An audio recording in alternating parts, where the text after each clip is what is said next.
তাসকিন আহমেদ বিপিএলের রেকর্ড তোলপাড় করে দিলেন।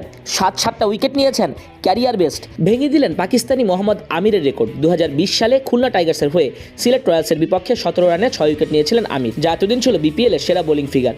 তাসকিন এবার ছাড়িয়ে গেলেন সেটাকে। টি-20 ক্রিকেটে 5 উইকেট পেয়েছিলেন তিনি আগে একবারই। 2016 বিপিএলে চট্টগ্রাম চ্যালেঞ্জার্সের হয়ে তাসকিন 5 উইকেট নিয়েছিলেন 31 রানে। পরের বলে মুকিদুল ইসলামকে বোল্ড করে তিনি ছাড়িয়ে যান নিজেকে। হ্যাট্রিক ডেলিভারিতে 1 রান নেন নাজমুল অপু। পরের বলেই ধরা দেয় সপ্তম শিকার, তার নাম উঠে যায় রেকর্ড বইয়ে। এবার আউট হন 13 বলে 24 রান করা শুভম রঞ্জানে। বিপিএল এর আগে সেরা বোলিং ছিল মোহাম্মদ আমিরের। 2020 সালে খুলনা টাইগার্সের হয়ে রাজশাহী রয়্যালসের বিপক্ষে 17 রানে 6 উইকেট নিয়েছিলেন পাকিস্তানি এই পেসার।